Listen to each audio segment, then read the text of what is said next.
बात करते हैं जी एम्पिरिकल फार्मूला के हवाले से। एम्पिरिकल फार्मूला क्या होता है?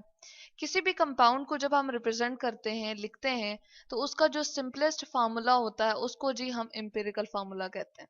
यानी कि एक ऐसा फार्मूला जिसके अंदर हम एलिमेंट्स को बताते हैं कि कौन कौन से एलिमेंट उसमें मौजूद हैं और उनके दरमियान एक सिंपल रेशो को हम क्या कहते हैं जी, एम्पिरिकल फार्मूला कहते हैं। तो हम यहाँ पर ये भी लिख सकते हैं कि ये हमारे पास क्या होता है, सिंपलेस्ट फार्मूला, यानी कि सादा तरीन अगर फार्मूला किसी का हम कहें तो वो क्या है, एम्पिरिकल फार्मूला।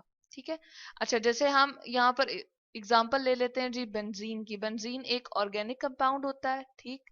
और इसको हम जी एम्पिरिकल फार्मूला जिस तरह हमने फाइंड किया तो पता चला कि इसमें एक कार्बन है और साथ में एक हाइड्रोजन है, तो ये इसका एम्पिरिकल फार्मूला मालूम किया गया।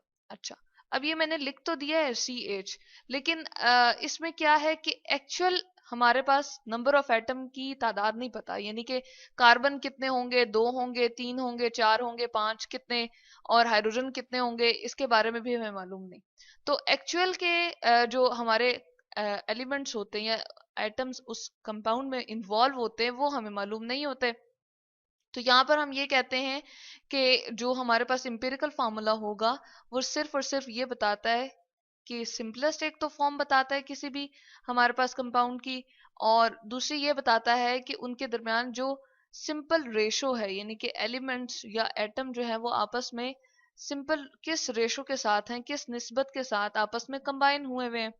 अच्छा, अब जैसे बेंजीन का हमने लिख लिया है कि एक कार्बन जो है वो एक हाइड्रोजन के साथ हमेशा अटैच हुआ हुआ होगा, तो ये हमारे पास क्या हो जाएगा, बेंजीन का इंपिरिकल फार्मूला। अगर मैं यहाँ पर ऐसा करूं कि H2O लिख दूं, तो अब क्या है, वाटर हमारे पास है, सही। अब इसमें ये क्या आपको नजर आ रहा है जी, 2 हाइड्रोजन है और एक ऑक्सीजन है, तो इसके दरमियान सिंपलेस्ट रेशो जो बन रही है वो क्या बन रही है, 2:1 बन रही है। और इससे ज्यादा मजीद ये सिंप्लीफाई नहीं हो सकता, यानी कि हम अगर इसको किसी टेबल से कैंसिल करने की कोशिश करें तो सिंप्लीफाई नहीं होगा। तो हम कहते हैं कि वाटर का इंपिरिकल फार्मूला यही है जो हमने लिखा H2O। अब बेंजीन की जैसे ऊपर बात की थी, तो उनके दरमियान भी चले हम यहाँ पर रेशो लिख देते हैं। कार्बन और हाइड्रोजन की क्या सिंपलेस्ट रेशो बन रही है जी, 1:1, और इससे मजीद ये सिंप्लीफाई नहीं हो सकता। तो हम कहते हैं कि ये क्या बन गया जी, इसके इंपेरिकल फार्मूला। अच्छा, इसको आप हमने किस तरह से इंपेरिकल फार्मूला को मालूम कैसे किया था? कंबस्टन ट्यूब होती थी जिसके अंदर ऐसा करते थे कि हमारे पास 2-3 चैम्बर्स होते थे। जैसे एक ये चैम्बर बना हुआ है, उसके बाद एक और ट्यूब साथ में अटैच होती थी और साथ में एक और चैम्बर होता था, ठीक है।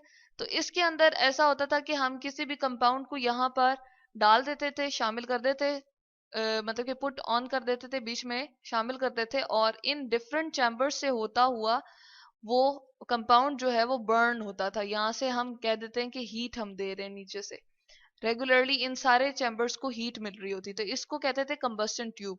अब इस कंबस्टन ट्यूब के अंदर से जो प्रोसेस होता था वो ये था कि सारे के सारे कंपाउंड जो हमने बीच में डाला है उसके सारे एलिमेंट्स क्या होंगे, वो बर्न होंगे, वो जल जाएंगे, ठीक है।